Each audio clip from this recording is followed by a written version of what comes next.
En este video, un hombre pregunta a Matt Walsh acerca de las investigaciones que sustentan el transgenerismo en niños. Evidentemente, Matt Walsh le habló de lo poco fiables que son dichos estudios. El hombre, cuyo nombre es Jacob, demostró su incredulidad y dijo que es algo tonto el pensar que estos estudios están siendo financiados por personas afines y beneficiadas por este tipo de experimentos. Mira el video completo y comparte tus pensamientos en los comentarios. Pero antes, si este tipo de contenido te gusta, suscríbete a nuestro canal. Tenemos la meta a mediano plazo de llegar a los 100,000 suscriptores. Sin mayor dilación, comencemos.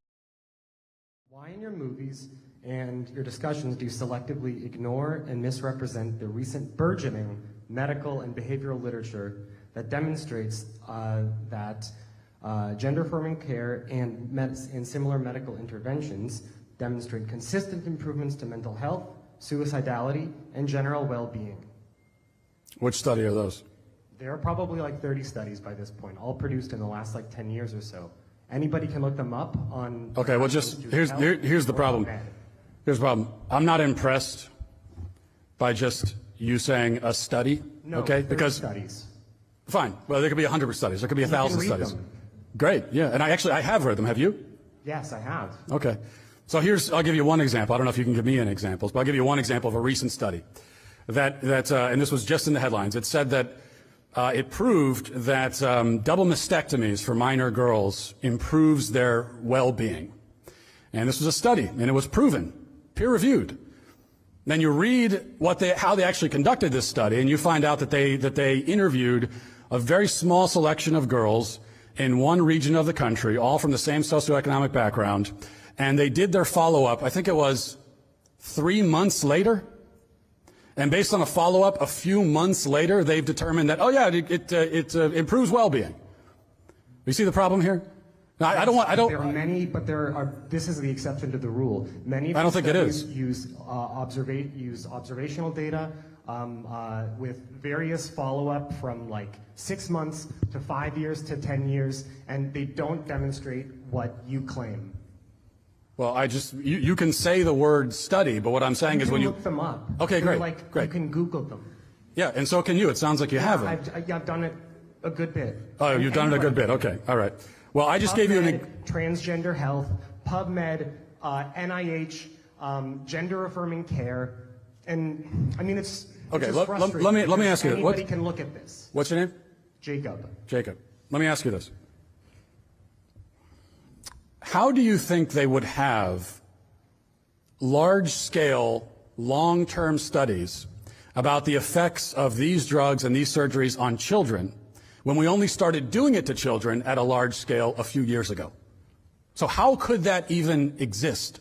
Yeah, I think scale is probably one of the more prevalent challenges of these studies. Okay, so we're already hearing that there are challenges in these studies. Yeah, every study has challenges. Like any scientific truth, like all of the scientific truth that we take for granted today, they're built on methodologies that fundamentally have flaws. Like if you want to make a specific critique, you can do that. If you're talking about Well, if you're talking about sample size, there are very well demonstrated statistical results that you don't need 10,000 people to get like a statistically significant value. Yes, you do. No, absolutely not. It's like a very basic statistical fact. Jacob. A sample size greater than 1,000, that can that has very nice asymptotic properties. Like, Jacob, here's what I know. If you want to even begin to claim that a study has proven that castrating and sterilizing little boys helps them in the long run, then you would need to have a large sample size of children who've gone through these procedures, and we've checked back with them in adulthood to see how they're doing. Those studies do not exist. They can't exist because we weren't doing this to kids at anywhere near this scale even 5 years ago, let alone 10 years ago. What that tells us, Jacob, is that the kids we have right now, they are the sample. Actually, okay, they are the experiment. We are experimenting on children right now. That's just demonstrably, you can easily demonstrate that that's not the case. And are you, Jacob, are you able to just use your common sense as well? I mean, you can rely on studies and you can just shout the word study at me and then start. No, I'm not. You can start. Let me finish. Sorry.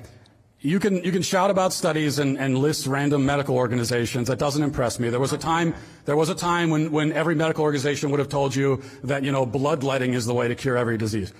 Sure. There was a time when every medical organization told you that the vaccine, you know, stopped transmission. So, Yeah. but here's what I want to know. Are we able to just use common sense as well?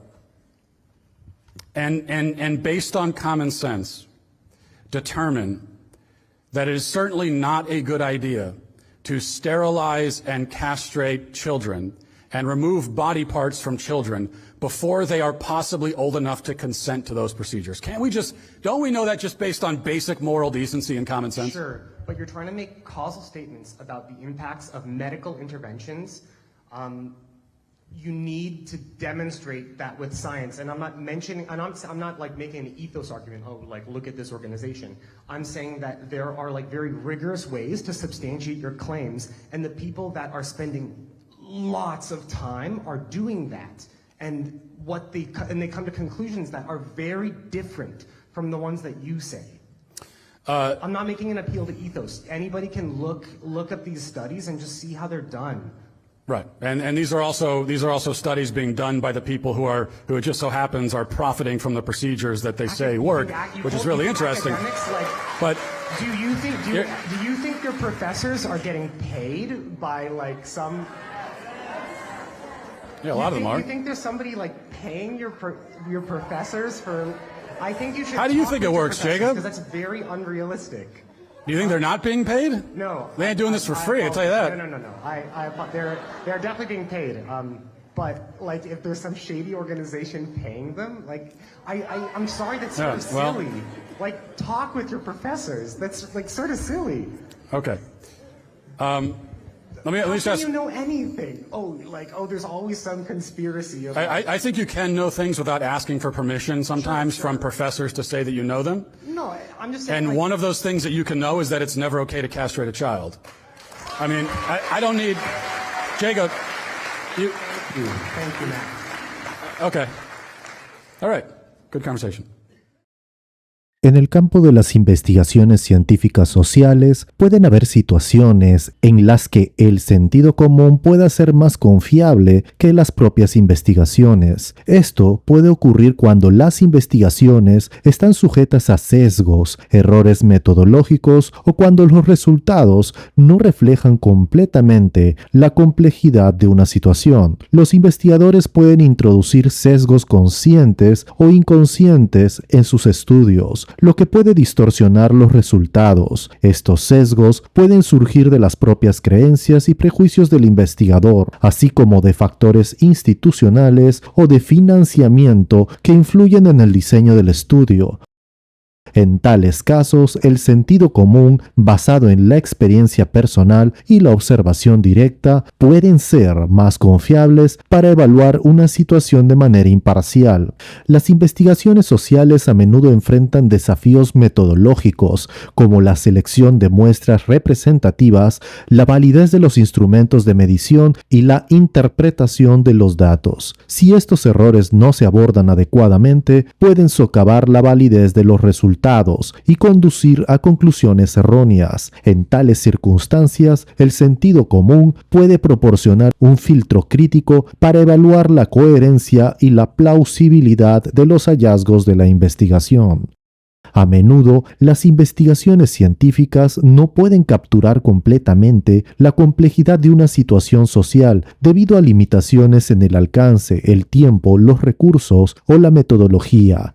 Por ejemplo, ciertos aspectos de la cultura o el contexto social pueden ser difíciles de medir o cuantificar mediante métodos tradicionales de investigación. En estos casos, el sentido común que incorpora conocimientos contextuales y perspectivas personales pueden llenar los vacíos y proporcionar una comprensión más completa de la situación. El sentido común basado en la experiencia y el conocimiento práctico pueden proporcionar una guía útil en circunstancias circunstancias en las que las investigaciones pueden ser limitadas o no estén disponibles. Sin embargo, a pesar de ello, es importante recordar que el sentido común también puede estar sujeto a prejuicios personales, creencias, culturas o limitaciones cognitivas. La combinación de investigaciones rigurosas y un juicio informado basado en el sentido común puede ser la estrategia más efectiva para abordar cuestiones sociales complejas y tomar decisiones informadas. Es fundamental mantener un enfoque crítico y reflexivo al evaluar tanto las investigaciones como el sentido común en cualquier situación dada. ¿Y tú qué opinas? Déjamelo saber en los comentarios. Y aquí culmina este video. Si te gustó, dale like, comenta el video y compártelo. Gracias, hasta luego.